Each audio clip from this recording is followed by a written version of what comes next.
Gênesis capítulo 11, você vai acompanhar a leitura do verso 1 ao verso de número 9.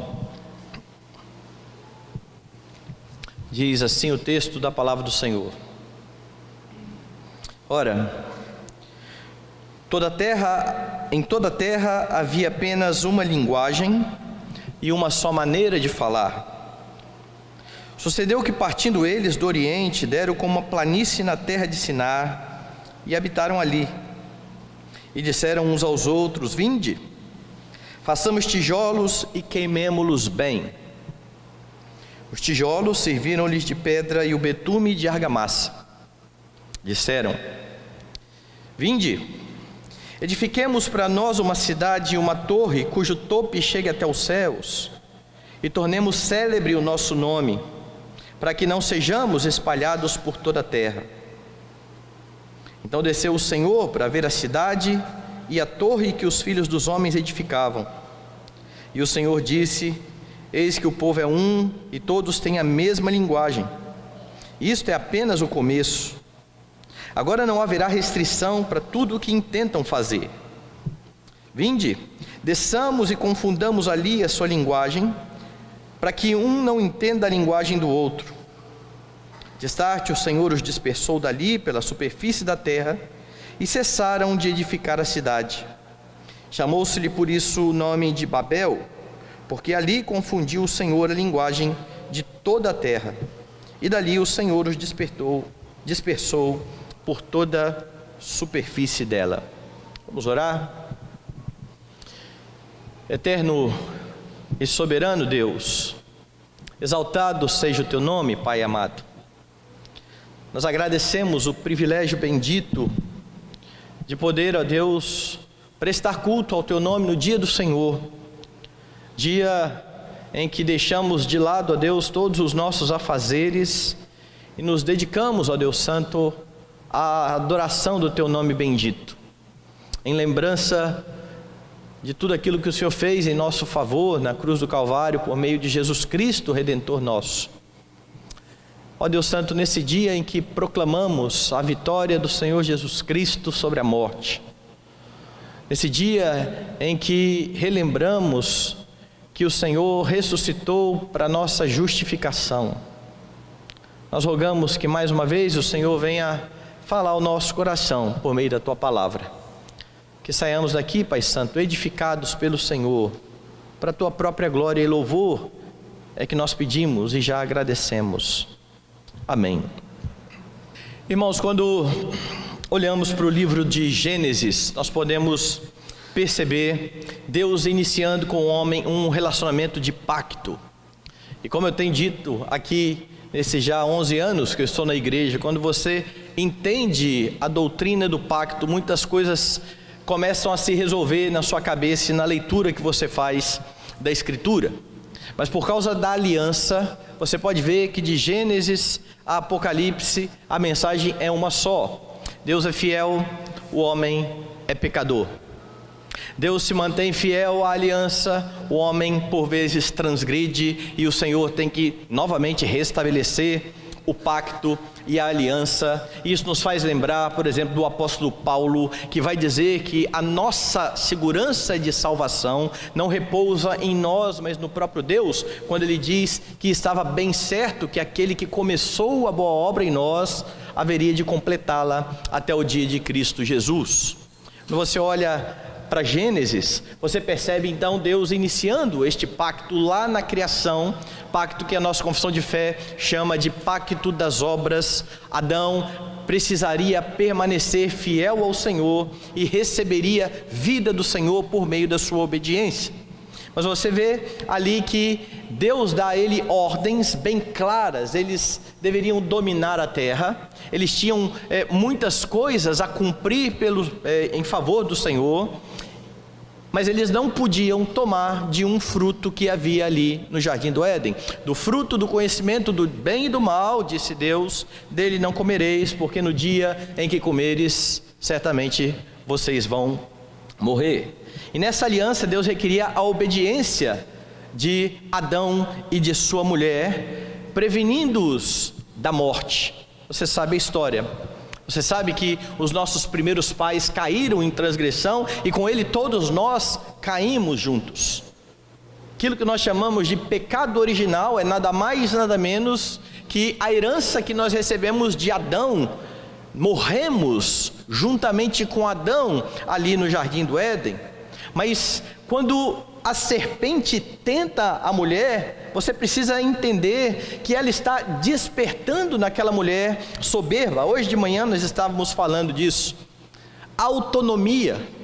O que a serpente usou para fazer com que a mulher comesse do fruto do conhecimento do bem e do mal foi a promessa de autonomia, dizendo: se vocês comerem desse fruto, vocês vão ser como Deus, vocês não vão precisar de mais ninguém ditando regras para vocês, vocês vão ficar em pé de igualdade com o próprio Senhor. E essa tentação de ser como Deus, a soberba, o orgulho de querer tomar conta da sua própria vida, leva os nossos primeiros pais a desobedecerem.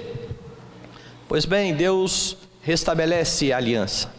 Deus estabelece aquilo que nós chamamos de aliança da graça, um pacto feito com o Senhor Jesus Cristo, que tem como aqueles que serão beneficiados os escolhidos, os eleitos, o povo de Deus. Em Gênesis 3,15 isso é anunciado, dizendo que da mulher viria aquele que vai esmagar a cabeça da serpente. E o livro de Gênesis, não só o livro de Gênesis, como toda a escritura, vai nos contar a história de como Deus manteve de pé a sua aliança para trazer o Messias prometido para a salvação de todo aquele que nele crê. Se você for lá no capítulo 6, você vai perceber que houve um tempo em que a maldade foi se multiplicando, foram nascendo filhas aos homens, e Moisés, ao relatar, vai dizer que houve uma mistura aqui de linhagens, a linhagem santa com a linhagem que não servia a Deus. Os filhos de Sete casando com as filhas de Caim, e por conta disso você vê Deus dando cabo de quase toda a sua criação. Ele não dá cabo de toda a criação por causa da sua fidelidade. Ele precisa manter de pé o pacto, ele precisa cumprir a sua palavra, e ele então preserva por graça, mera graça, a Noé e a sua família. Eles entram na arca, Deus destrói todos que estão ali fora daquela arca, e quando eles saem da arca, eles ouvem novamente os mesmos termos que Adão ouviu lá no princípio: crescei, multiplicai, enchei a terra.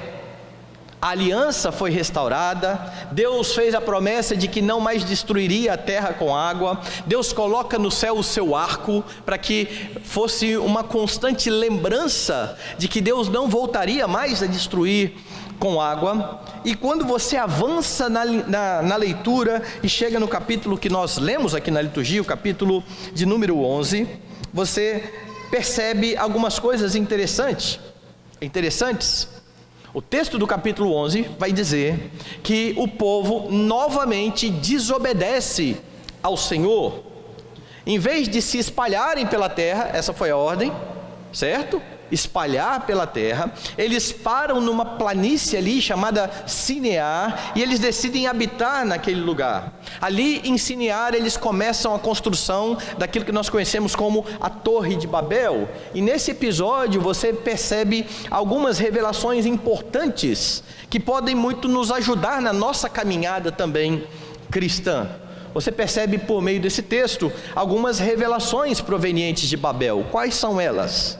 Veja aí na sua Bíblia, e você vai perceber que Babel revela o pecado do povo. Essa é a primeira lição que você aprende aqui com o texto do capítulo 11, do verso 1 ao verso de número 9.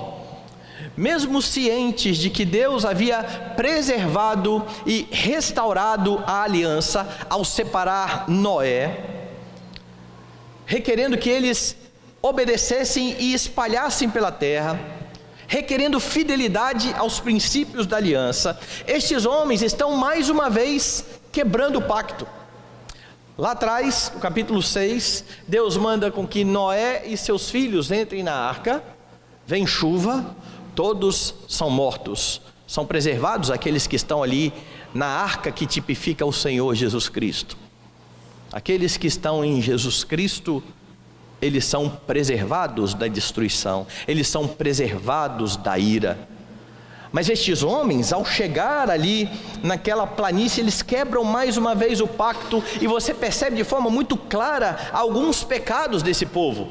Quando você olha aqui no texto, você percebe que este povo está sendo bastante incrédulo, porque olha o que o texto diz, versículo de número 3: e disseram uns aos outros: vinde, façamos tijolos e queimemo-los bem.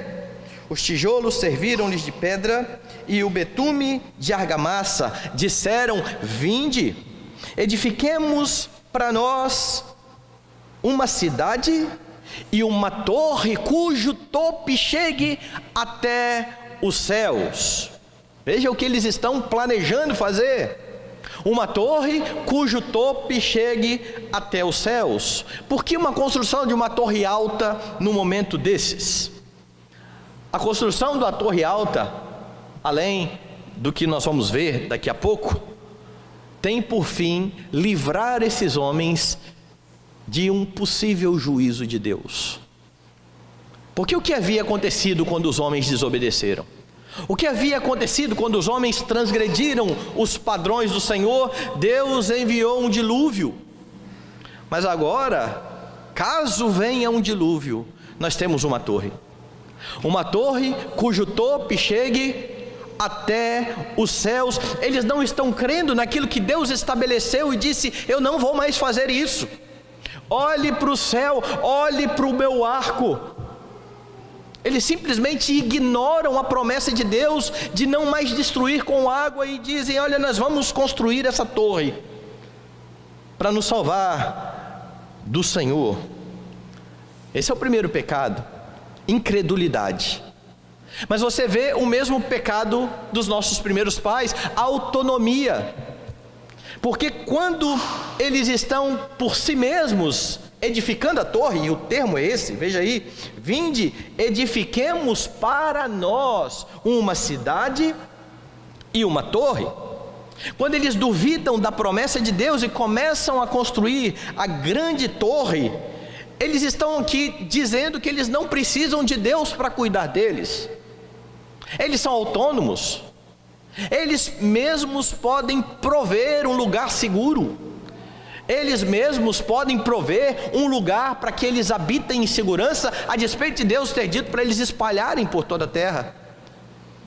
Nós não precisamos das ordens do Senhor, nós não precisamos ouvir o Senhor, nós não queremos ouvir o Senhor. Nós vamos fazer esta cidade e essa torre.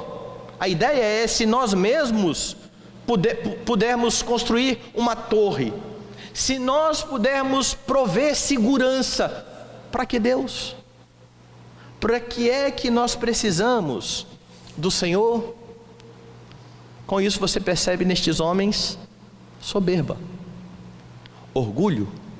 A soberba e o orgulho, elas estão por detrás de um pensamento autônomo. O autônomo, aquele que quer fazer as coisas da sua cabeça, não quer se submeter a ninguém. Ele quer ser dono do seu próprio nariz, ele quer andar com suas próprias pernas. Ele não quer que a vida dele seja escrutinada por ninguém. Orgulho, soberba. E é por isso que você vê uma expressão muito interessante aqui. Veja lá: uma torre cujo tope chegue até os céus e tornemos célebre o nosso nome, e tornemos famoso o nosso nome. Nós vamos ter fama, os nossos feitos serão anunciados, as nossas obras serão vistas. Estes homens demonstram aqui o pecado do orgulho e da soberba, porque eles querem ficar famosos com aquilo que eles estão empreendendo, com a grande torre que eles estão empreendendo. O objetivo de Deus desde o princípio é que Ele fosse glorificado por meio do seu povo. Toda a terra seria cheia da glória do Senhor, à medida em que pessoas feitas à imagem de Deus estivessem espalhadas em toda a terra, cumprindo os preceitos do Senhor. Deus seria glorificado em seu povo, quando o seu povo espalhasse pela terra, mas o povo quer glória para si mesmo. O povo quer honra para si mesmo, o povo não quer saber do Senhor. Eles demonstram então toda a sua desobediência.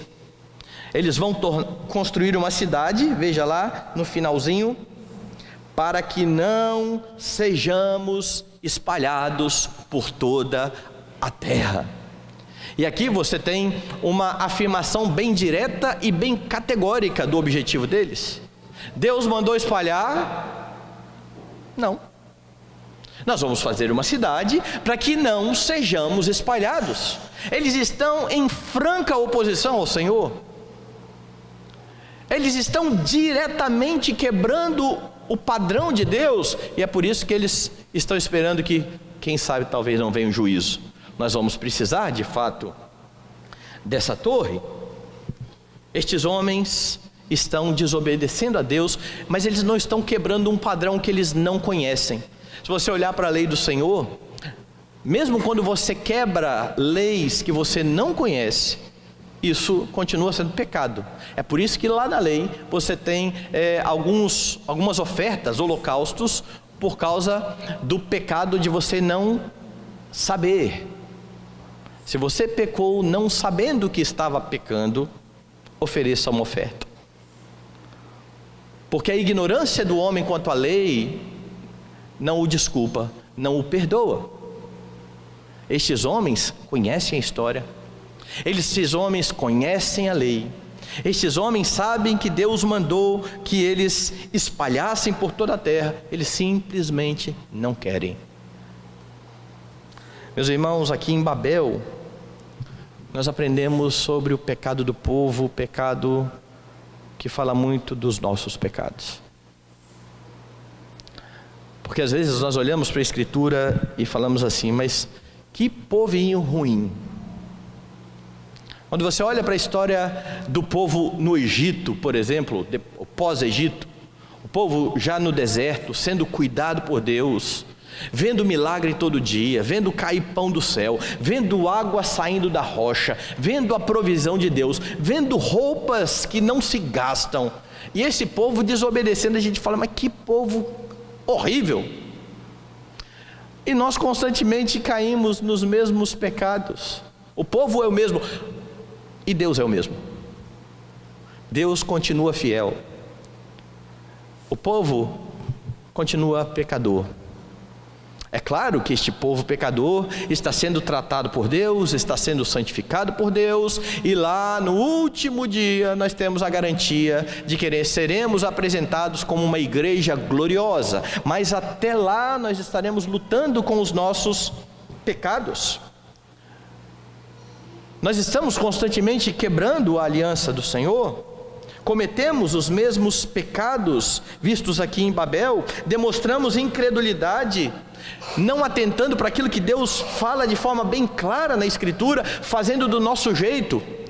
Hoje de manhã eu perguntava na escola dominical, quem é que ama o Senhor de todo o coração, certo?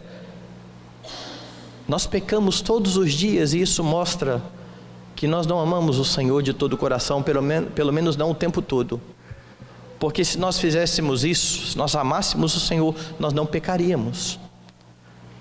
Só que nós conhecemos a lei, temos o padrão de Deus, mas nós temos uma ideia melhor, nós temos um caminho melhor, nós temos uma solução melhor. Mesmo conhecendo a lei do Senhor,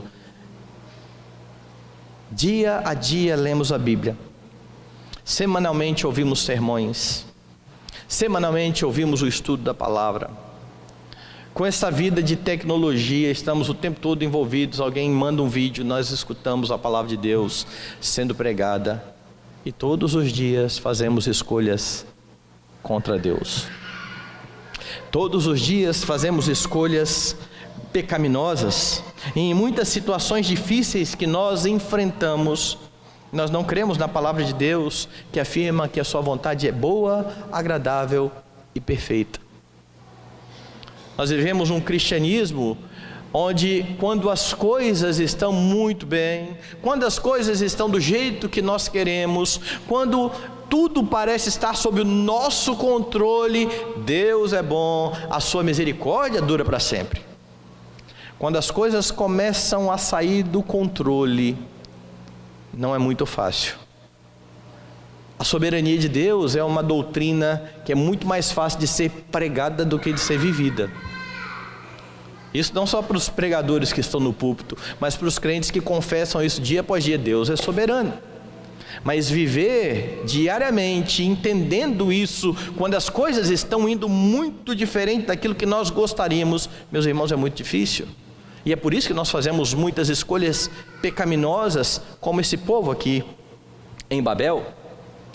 Ao invés de trilharmos o caminho proposto por Deus, começamos a racionalizar o nosso pecado, achamos um jeito de deixar menos ruim as escolhas que nós estamos fazendo. Então eu tenho um problema de relacionamento com o meu irmão, e eu simplesmente ignoro isso e continuo levando a minha vida como se nada tivesse acontecendo. E aí está tudo bem, está tudo certo, mas no meu coração eu estou guardando mágoa contra alguém e não resolvi isso ainda. Enquanto a Escritura diz que se seu irmão pecar contra ti, vá até ele. Esse é o caminho da Escritura. Se teu irmão pecar contra ti, vá até ele. Se ele te ouvir, gaste o irmão. Se ele não ouvir, chame uma testemunha. E se ele não ouvir, leve à igreja. E se ele não ouvir, gentio e publicano. Nós temos um caminho melhor para isso.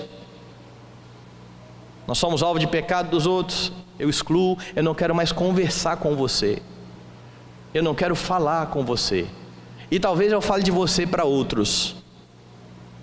E como eu já disse algumas vezes aqui na igreja, eu creio firmemente que a ordem de Jesus, que a primeira vez que eu li eu achei esquisita, eu recém-convertido lendo esse texto, se seu irmão pecar contra ti, vá até ele. Eu falei, não, lógico que não. Como é que alguém peca contra mim e eu que vou lá? É a pessoa que tem que vir. E eu creio firmemente que essa ordem é porque muitas vezes os nossos pecados contra outros, eles passam despercebidos a nós. E as pessoas às vezes estão tomando as suas atitudes, ficaram ofendidas com alguma coisa que você fez e você não tem ideia disso, a não ser que a pessoa chegue para você e diga, você pecou contra mim. Esse é o caminho da Escritura. Mas nós às vezes fazemos de forma diferente. Ou quando eu faço alguma coisa errada e ao invés de confessar o pecado, eu digo, não, todo mundo faz isso. Isso é normal. Nós estamos no século 21. A igreja, ela tomou um outro rumo.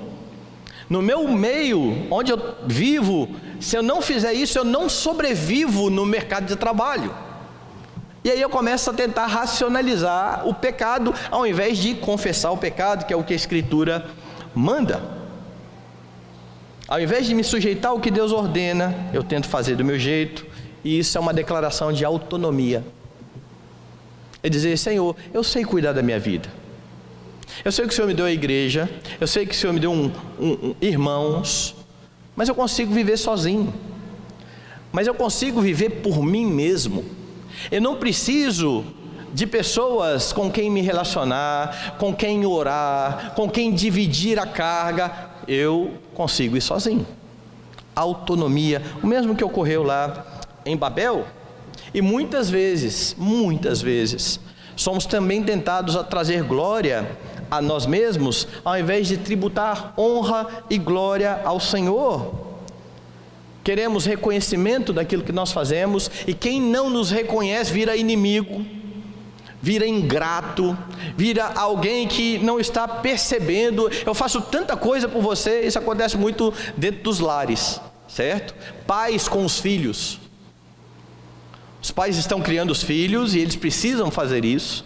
Eles são ordenados por Deus a fazer isso. Mas muitos pais ficam frustrados lá na frente quando os filhos não reconhecem o pai. Eu fiz tanto por esse menino, fiz tanto por essa menina, e agora é isso que eu recebo. Pai mãe, você não está fazendo para receber. Você está fazendo para que Deus seja glorificado. Se o filho vai dar honra a quem ele precisa dar honra, é um problema dele, e se ele não der, é um pecado dele. Agora, os pais não podem efetuar o seu serviço pensando na glória que eles vão receber, na honra que eles vão receber. É por isso que tem muitos pais entrando em crise, pensando lá no futuro, que não sabe nem se vai acontecer, quando o filho não ligar mais, quando casar, o que vai acontecer comigo, vai me abandonar.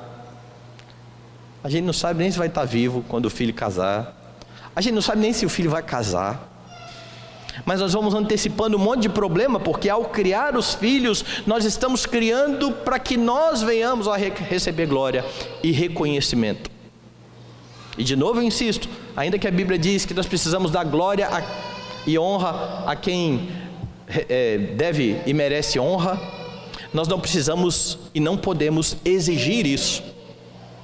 Quando nós fazemos as coisas esperando o que as pessoas vão falar de mim, como as pessoas vão me ver, eu estou fazendo o mesmo que o povo de Babel. Eu estou querendo tornar célebre o meu nome. Então aqueles pecados de Babel, eles estão bastante presentes na nossa vida diária. Desobedecemos e muitas vezes deliberadamente. Não é porque nós não conheçamos, é porque nós não queremos mesmo. É porque nós temos outro caminho. Mas volte para o texto. Além de revelar o pecado do povo, Babel revela também o juízo de Deus. Se aqui você aprende sobre o quanto esse povo é infiel a Deus, você aprende mais uma vez o quanto Deus permanece fiel à sua aliança. Porque uma das promessas pactuais, meus irmãos, e que muitos não gostam de lembrar, é que Deus diz que amaldiçoaria o seu povo quando este andasse fora dos caminhos. Essa é uma promessa do pacto, desde o início. Desde quando Deus disse, se você pecar, você vai morrer, até quando Deus disse por meio de Moisés, eis que coloco diante de vocês bênção e maldição. Bênção quando vocês andarem nos caminhos, maldição quando vocês se desviarem. Tem gente que não gosta de falar que é Deus quem traz a maldição. A maldição é uma consequência da quebra da aliança, da quebra do pacto. Ela está bastante bem estabelecida ali nos termos do pacto, e o que você percebe em Babel é justamente isso: Deus julgando e condenando o pecado daquele povo. Porque o detalhe que Moisés traz logo no início da leitura, veja lá no versículo 1, ora, em toda a terra havia apenas uma linguagem e uma só maneira de falar, todos falavam a mesma língua. E parece que eles buscavam até mesmo uma certa unidade na desobediência. Não é interessante isso? Não comunhão. Não existe comunhão na desobediência, mas existe unidade, mesmo em pessoas ímpias, mesmo em pessoas desobedientes. Você vê unidade por causa de candidato político, você vê unidade por causa de time de futebol, você vê unidade por conta de interesses de um determinado bairro, você vê unidade por causa de interesses de uma determinada categoria profissional. Você tem unidade, você não tem comunhão. Aqui em Babel você tem uma certa unidade, eles estão se entendendo bem, eles têm um plano traçado, eles estão concordando todos com aquilo que eles vão fazer, com a desobediência, eles estão em acordo em tornar o nome célebre, eles estão se entendendo. E é por isso que você tem uma palavra de Deus bastante interessante aqui. Dê uma olhada no verso de número 6. E o Senhor disse: eis que o povo é um. O povo está coeso, o povo está junto. Eis que o povo é um, e todos têm a mesma linguagem. Todos têm a mesma linguagem.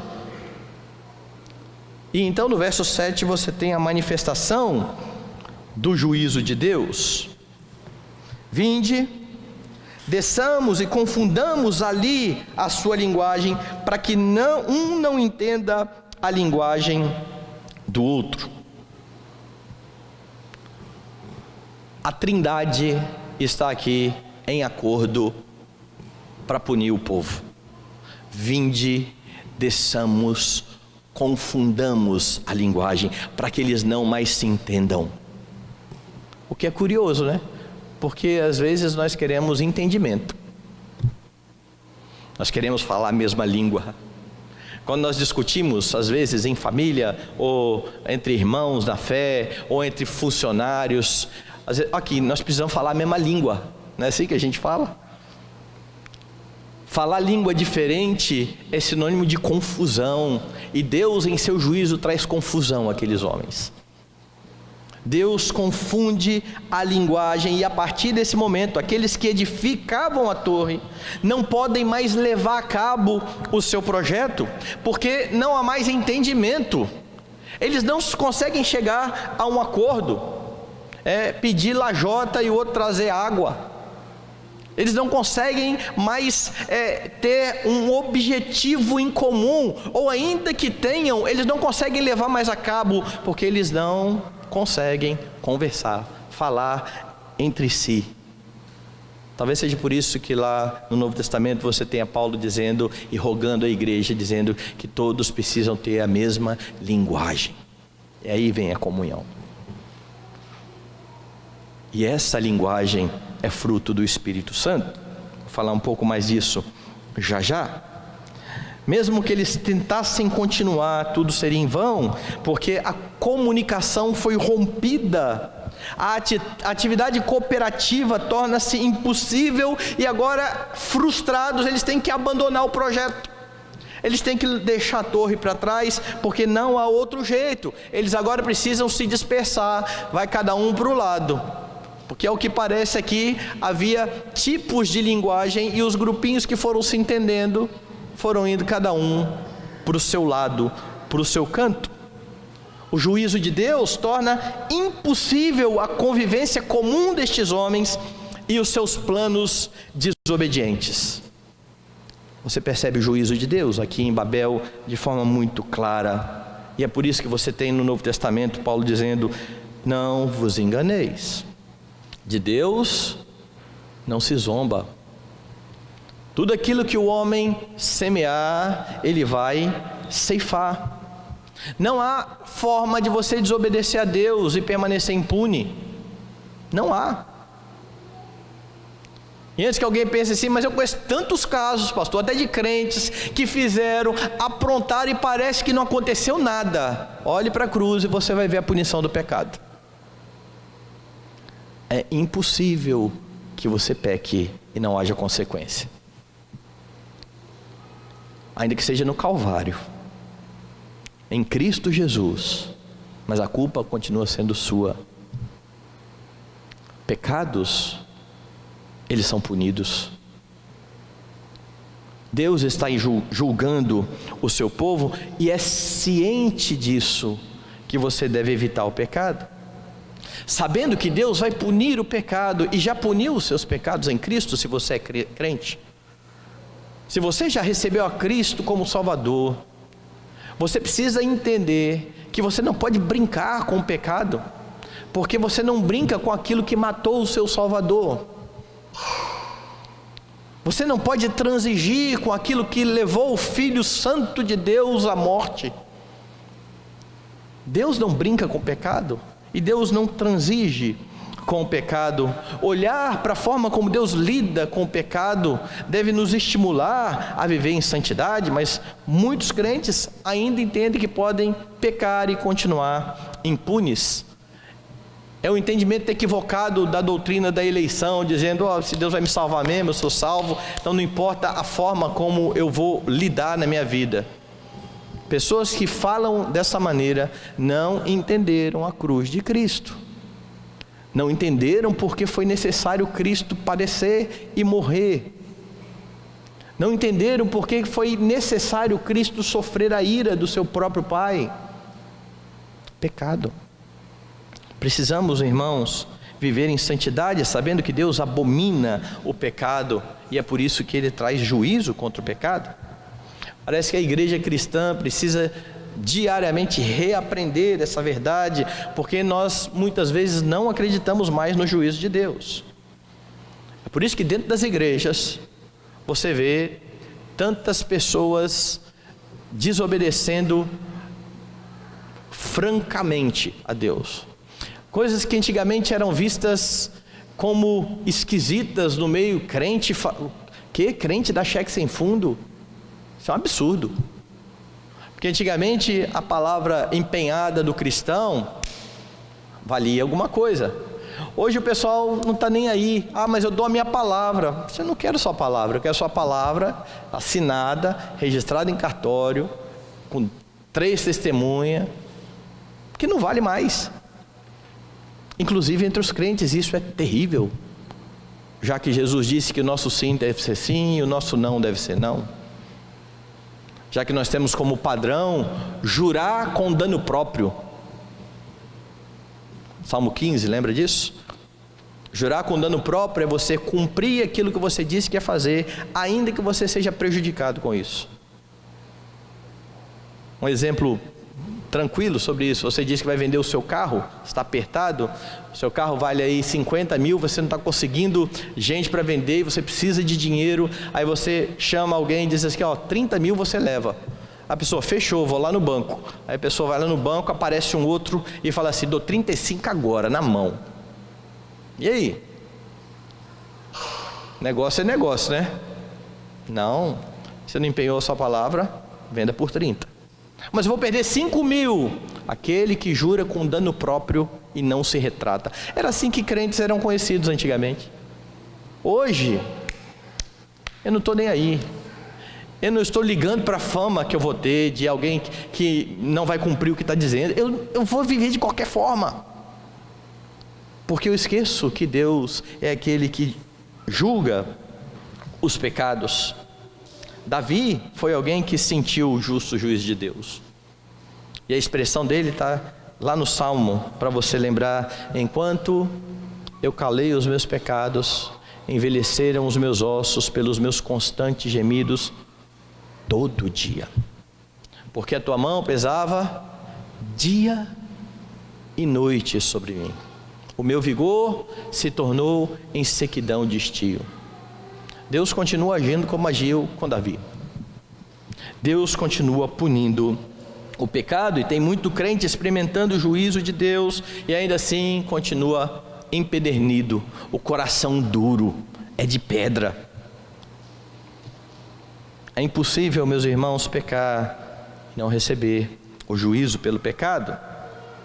E de forma impressionante você vê que por causa da obediência de Cristo e da sua obra, o Espírito Santo vai ser enviado à igreja, que vai experimentar algo bem distinto do que experimentou Babel. Ali em Pentecostes, homens rendidos a Cristo, de línguas diferentes, se entendiam por causa de Cristo. Nós, como povo de Deus, como comunidade cristã, a despeito de sermos bem diferentes, de termos muitas vezes pensamentos distintos, de sermos uma diversidade de pessoas, podemos nos entender por causa do Espírito que em nós habita. Nós não precisamos desobedecer e esperar o juízo, porque por causa do juízo que recaiu sobre Cristo, nós podemos ser obedientes, nós podemos andar em novidade de vida, nós podemos fazer a vontade do Senhor e viver para a glória dEle. Babel revela o juízo de Deus, e por último, Babel revela a fidelidade do Senhor. Como é que você percebe a fidelidade de Deus aqui nesse texto? Você percebe a fidelidade de Deus em tudo o que aconteceu aqui. O pacto foi estabelecido por Deus, e ainda que o homem desobedeça, Deus manterá o seu pacto de pé. Deus manterá a sua aliança de pé. Ele permanece, nós cantamos isso, né? Tu és fiel, Senhor, e graças a Deus por isso, porque se a aliança dependesse de nós, não haveria aliança.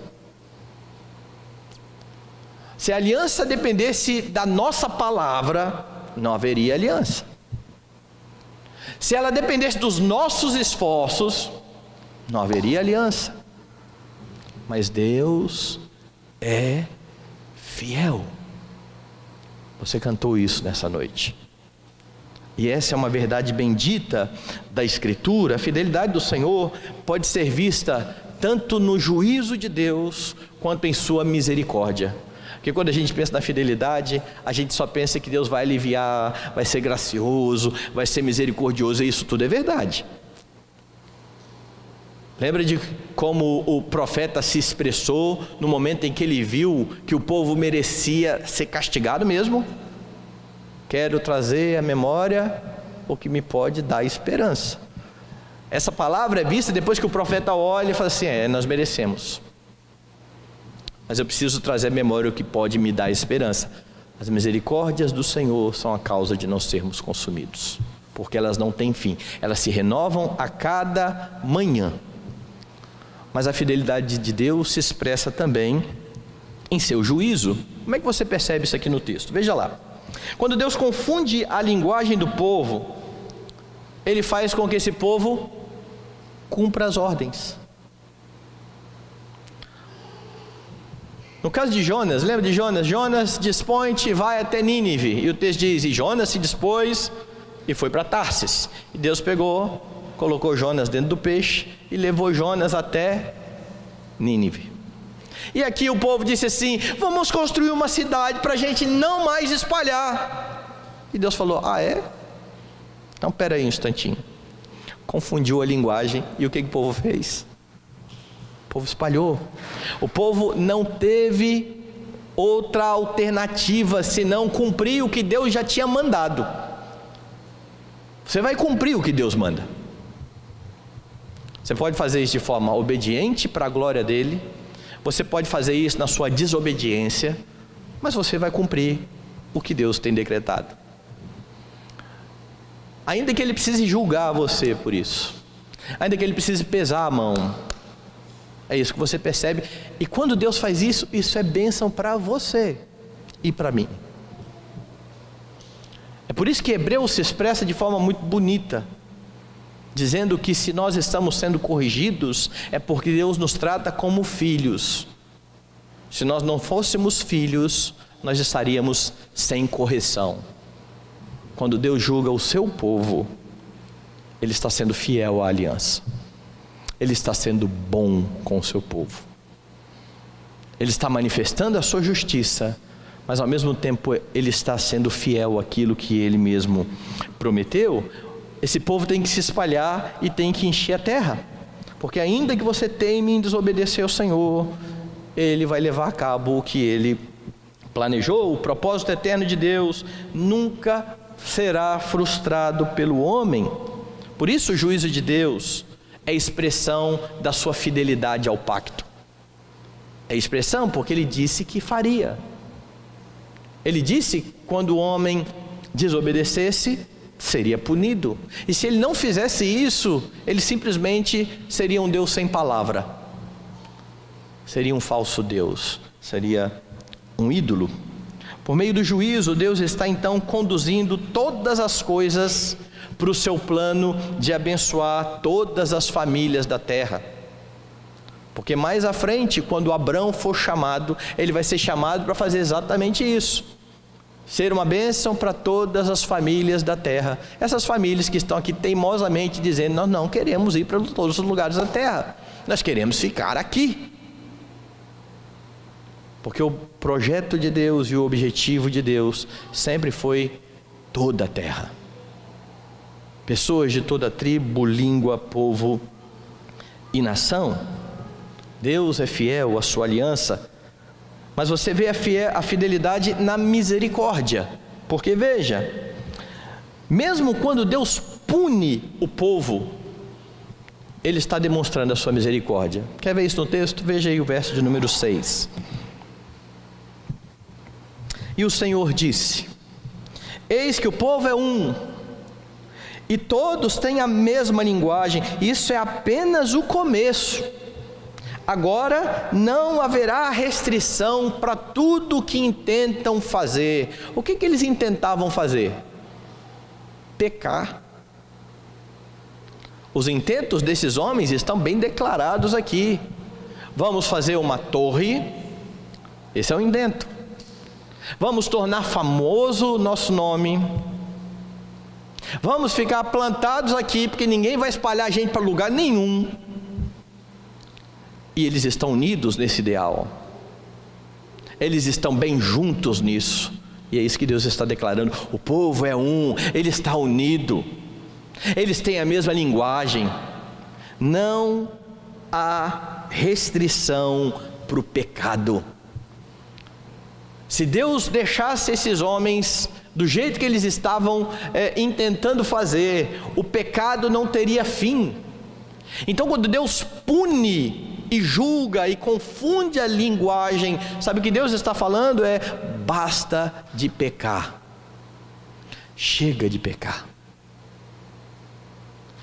O juízo revela misericórdia e graça.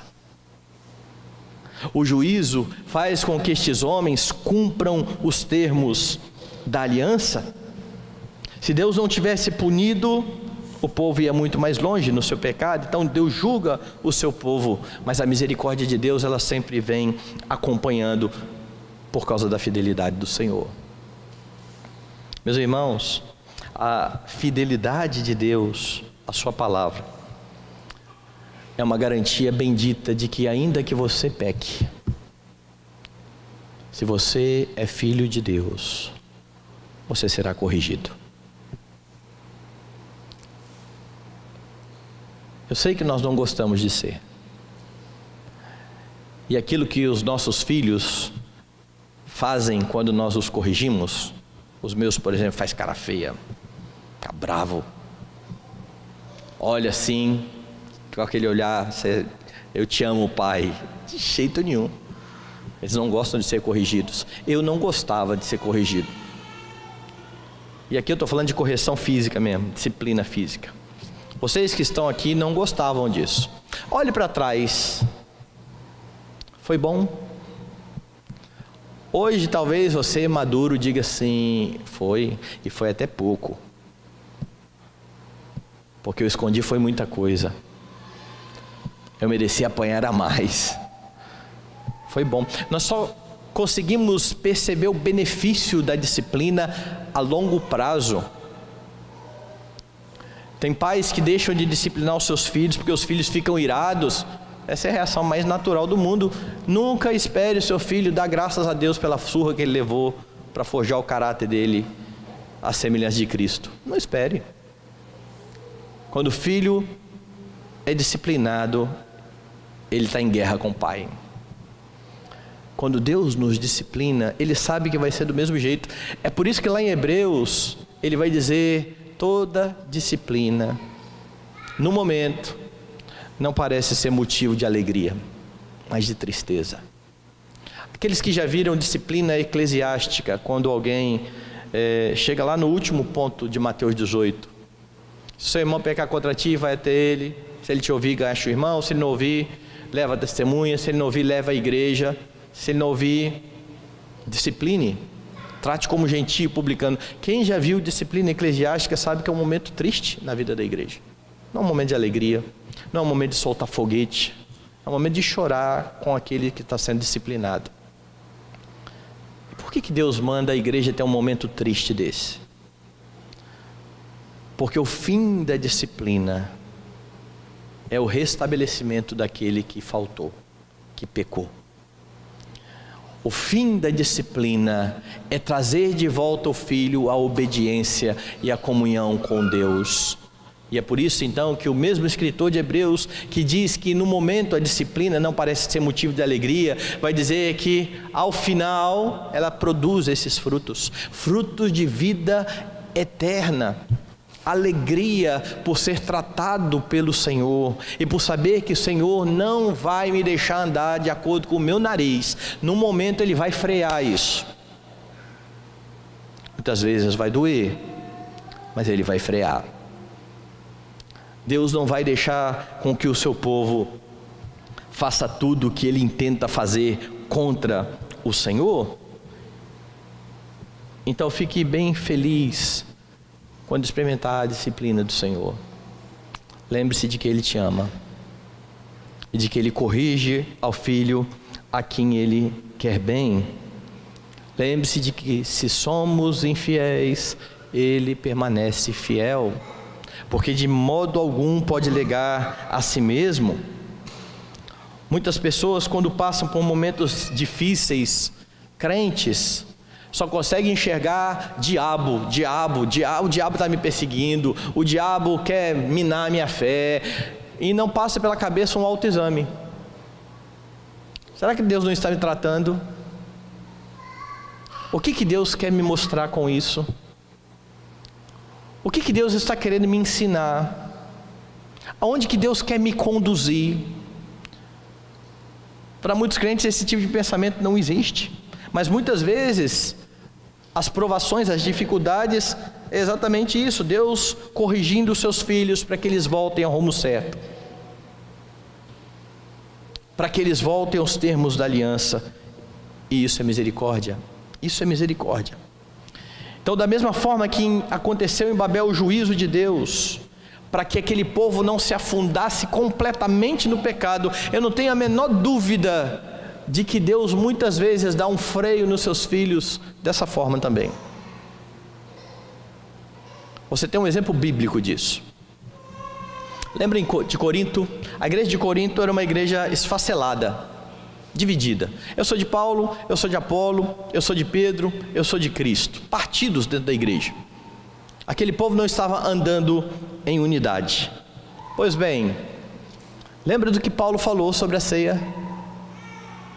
Que o povo deveria se examinar a si mesmo e então comer do pão e beber do cálice, porque quem come e bebe sem discernir o corpo, come e bebe juízo para si. Eis a razão, porque há muitos entre vós fracos, isso era juízo de Deus, doentes, isso era juízo de Deus, e não poucos os que dormem, os que morreram, isso era juízo de Deus. Fala assim, para de pecar aí, vem para cá. Com isso eu não estou dizendo, então a pessoa não era crente, não, pelo contrário, é Deus dando uma brecada. Muitos crentes só param de pecar quando eles são descobertos.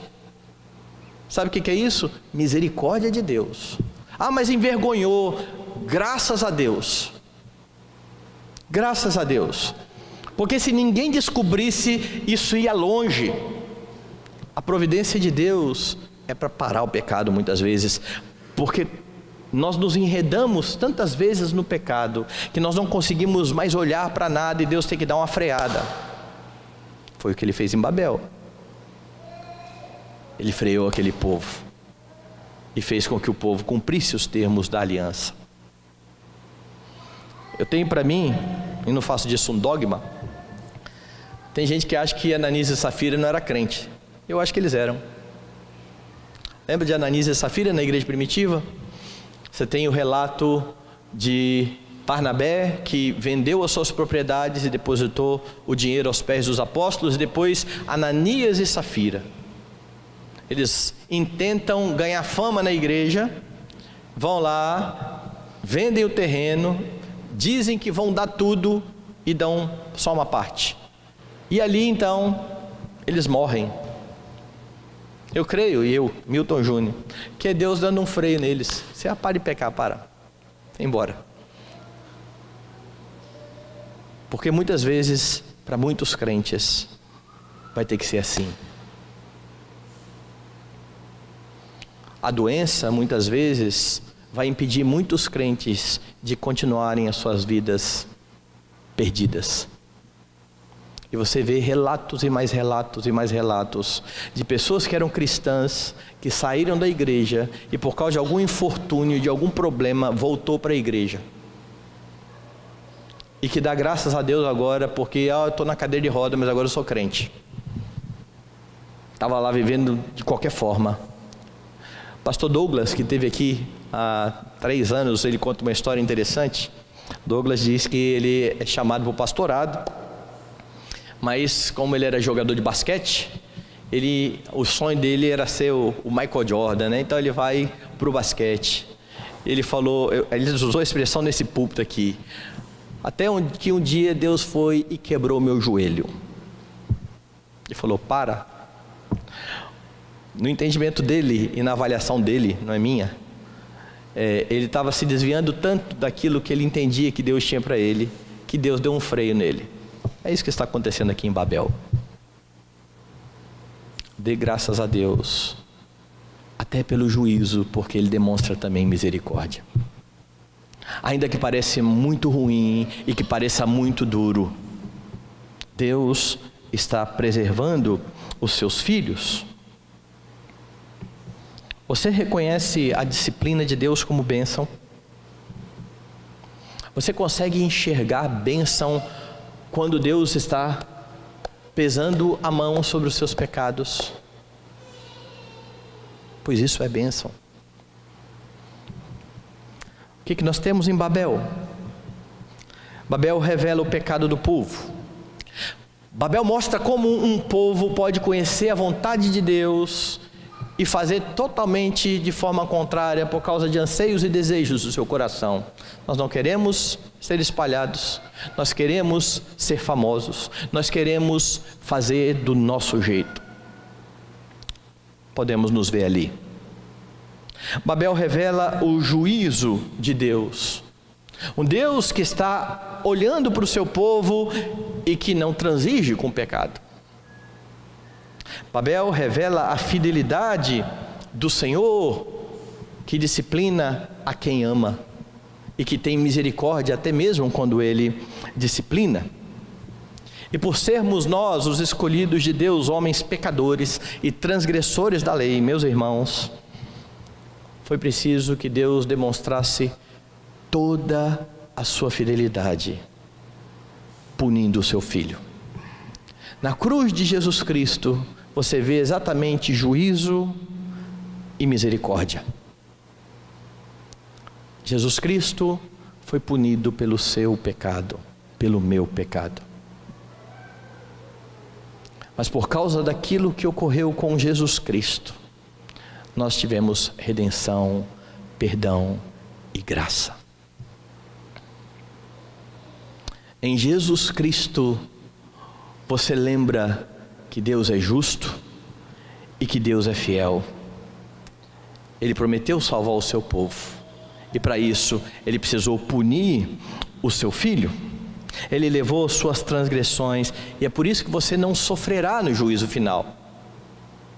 Ainda que você peque, daqui para o resto da sua vida, e vai pecar, todos os pecados já foram punidos em Cristo, todos. Os que você cometeu no passado, os que você cometeu hoje, os que você vai cometer daqui até o último dia que você viver na sua vida, todos esses pecados foram punidos já em Cristo Jesus. Mas não brinque com o pecado. Não faça disso um motivador para que você viva de forma dissoluta, porque o Deus que puniu o pecado em Cristo corrige pontualmente os seus filhos. Afinal de contas, os pecados de Davi estavam punidos em Cristo, mas ele sentiu o peso da mão de Deus, a fim de que pudesse confessar o seu pecado e não ocultar mais a sua iniquidade. E foi a partir daí então que Deus retira o peso da mão de cima de Davi. Como eu disse, e parafraseando alguém que eu já li, Deus derrama o seu juízo sobre o pecado em 2 lugares, ou no inferno ou no Calvário. Se você está em Cristo, seu pecado está punido ali no Calvário. Se você não tem a Cristo, é você diante de Deus, no inferno. Não há meio termo, não há outra forma de entender isso, e é por isso que você precisa confiar na palavra do Senhor, e em Cristo, por meio dele, no poder do Espírito dele, precisa lutar contra o pecado, precisa viver para a glória de Deus. Se você está em Cristo, tenha plena certeza de que o Senhor vai conduzir a sua vida até o dia final. Tenha a mesma convicção de Paulo: aquele que começou a boa obra há de completá-la até o dia de Cristo Jesus. E por causa disso, muitas vezes você precisará ser corrigido e disciplinado. Louve a Deus por isso, e entenda que somente Jesus Cristo é o seu refúgio. Não tente buscar autonomia. Somente Cristo precisa receber toda a glória. Não tente usurpar glória para você, mas glorifique o Deus que, por causa da sua aliança, despejou sua justa ira sobre o seu Filho, a fim de conceder a você, por graça, vida eterna.